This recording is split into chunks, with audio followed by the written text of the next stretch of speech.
സിന്ദൂരരേഖ ഭാഗം 49. I am sorry. അങ്ങനെ തന്നെ അവൻ്റെ കണ്ണുകളിലേക്ക് നോക്കി അവൾ നിന്നപ്പോഴാണ് അവൻ അവളോടത് പറഞ്ഞത്. പെട്ടെന്ന് അവൻ അങ്ങനെ സോറി പറയുന്നത് കേട്ടതും അവൾ സംശയത്തോടെ അവൻ്റെ മുഖത്തേക്ക് നോക്കി. I know I ഹേർട്ടഡ് you again. ഇത്തവണ അത് പറയുന്നതിനോടൊപ്പം അവൻ അവളുടെ കൈകളും അവൻ്റെ കൈകളുമായി കോർത്തു പിടിച്ചു. അമ്മാളു അവൻ കോർത്തു പിടിച്ച തൻ്റെ കൈയിലേക്ക് ഞെട്ടലോടെ നോക്കി. സോറി. അവളുടെ ഇരു കൈകളും തൻ്റെ കൈക്കുള്ളിൽ പൊതിഞ്ഞു പിടിച്ചുകൊണ്ട് അവളുടെ മുഖത്തേക്ക് തന്നെ നോക്കി അവൻ വീണ്ടും പറഞ്ഞു. അപ്പോഴും ഏതോ മായാലോകത്ത് അകപ്പെട്ടതുപോലെ അമ്മാളു അവനെ തന്നെ നോക്കി നിൽക്കുകയായിരുന്നു. May I give you A hug? അവൻ അമ്മാളുവിനോട് വീണ്ടും ചോദിച്ചു. ഒരുപക്ഷെ അവനേക്കാൾ കൂടുതൽ ആ നിമിഷം അവൾ അവനിൽ നിന്ന് ഒരു ഹഗ് ആഗ്രഹിച്ചിരുന്നു. അതുകൊണ്ട് തന്നെ അവൻ അവളെ പുണരുന്നതിന് മുൻപ് തന്നെ അവൾ അവൻ്റെ നെഞ്ചിലേക്ക് ചേർന്ന് നിന്നിരുന്നു. ഒരു പുഞ്ചിരിയോടെ തന്നെയാണ് മനുവും അവളെ തന്നിലേക്ക് ചേർത്ത് പിടിച്ചത്. അവനിലേക്ക് അങ്ങനെ ചേർന്ന് നിൽക്കുമ്പോൾ ലോകം കീഴടക്കിയതുപോലെയായിരുന്നു അമ്മാളുവിൻ്റെ സന്തോഷം. കണ്ണുകൾ അവൾ പോലും അറിയാതെ നിറഞ്ഞു വരുന്നുണ്ടായിരുന്നു. സംസ്കൃതി കരയാണോ? തൻ്റെ നെഞ്ചിലേക്ക് ചേർന്ന് നിൽക്കുന്നവളെ ഒന്ന് നോക്കുക പോലും ചെയ്യാതെ അവൾ കരയുകയാണെന്ന തിരിച്ചറിവിൽ അവൻ അവളോട് ചോദിച്ചു. അവൻ അങ്ങനെ ചോദിച്ചപ്പോൾ തന്നെ കൈ ഉയർത്തി കണ്ണുനീര് തുടച്ചു നീക്കിക്കൊണ്ട് അവൾ മുഖമുയർത്തി അവനെ ഒന്ന് നോക്കി. എന്തിനാ പെട്ടെന്ന് അവിടെ നിന്നിങ്ങോട്ട് പോകുന്നത്? അവളുടെ മുഖത്തേക്ക് നോക്കിക്കൊണ്ട് അവൻ ചോദിച്ചതും അമ്മാളു ഒന്നും മിണ്ടിയില്ല. ഞാൻ നിന്നെ മിസ് ചെയ്തു. മനു അങ്ങനെ പറഞ്ഞതും അമ്മാളുവിൻ്റെ കണ്ണുകൾ അവൻ്റെ വാക്കുകളിൽ ഒന്ന് വിടർന്നു പോയി. അവനോടൊന്നും ചോദിക്കാനോ പറയാനോ പറ്റുന്നില്ല. സന്തോഷം കൊണ്ട് ഹൃദയം തിങ്ങി വിങ്ങുന്നത് പോലെ. ചിരിക്കണോ കരയണോ എന്നറിയാൻ വയ്യാത്ത അവസ്ഥ. ശരിക്കും? അവൻ്റെ കണ്ണുകളിലേക്ക് നോക്കിക്കൊണ്ട് വല്ലാത്തൊരു ആകാംക്ഷയോടെ ആയിരുന്നു അവൾ അത് ചോദിച്ചത്. യെസ്. ഇതിനു മുൻപും ഒരുപാട് തവണ ഞാൻ പലയിടങ്ങളിൽ എക്സിബിഷൻ ആവശ്യത്തിന് വേണ്ടി പോയിട്ടുണ്ട്. അവിടെയൊക്കെ ഒറ്റയ്ക്ക് തന്നെയാണ് നിന്നിട്ടുള്ളത്.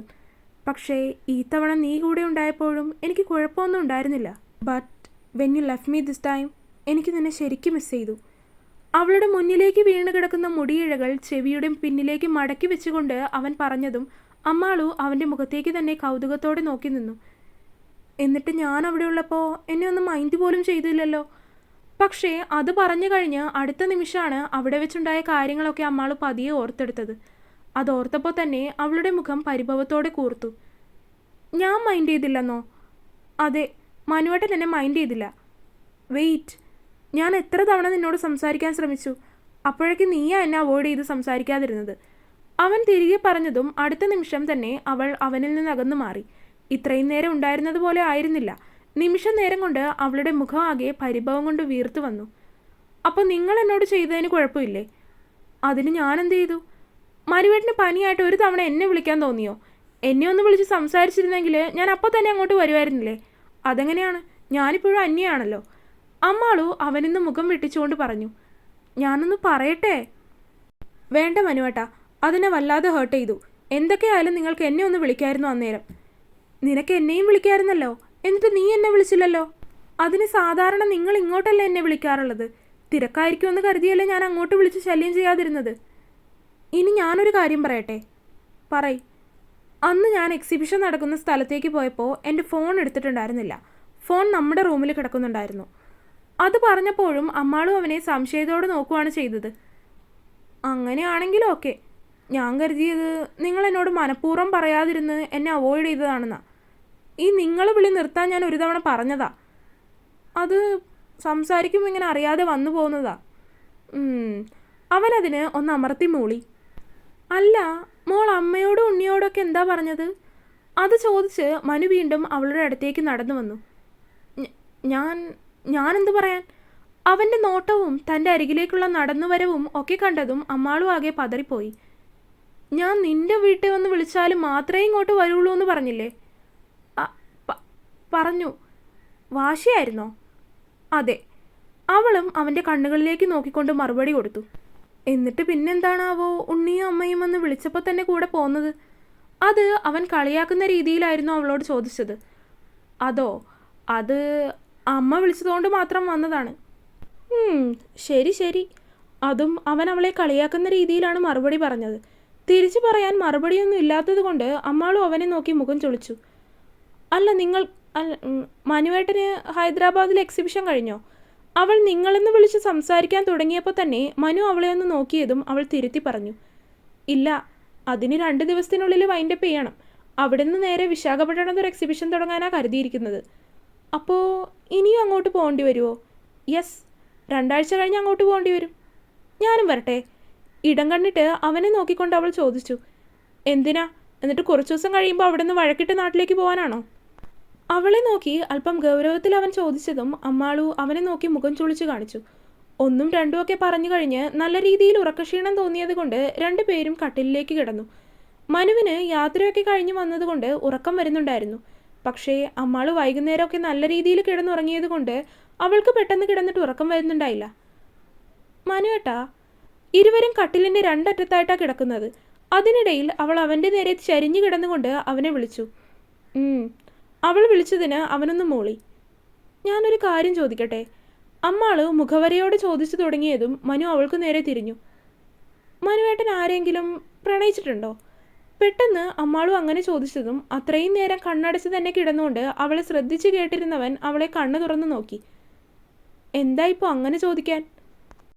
അല്ല, എല്ലാവർക്കും ഒരു പ്രണയം ഉണ്ടാവുമല്ലോ. മനുവേട്ടൻ അങ്ങനെ വല്ലതും ഉണ്ടോയെന്ന് അറിയാൻ വേണ്ടി. അത് പറഞ്ഞ് അമ്മാളു ഒന്ന് നിർത്തി. പ്രണയം പ്രണയമൊക്കെ ഉണ്ടായിട്ടുണ്ട്. അവൻ പെട്ടെന്ന് അങ്ങനെ പറഞ്ഞതും അമ്മാളുവിൻ്റെ മുഖം അപ്പാടെ മങ്ങിപ്പോയി.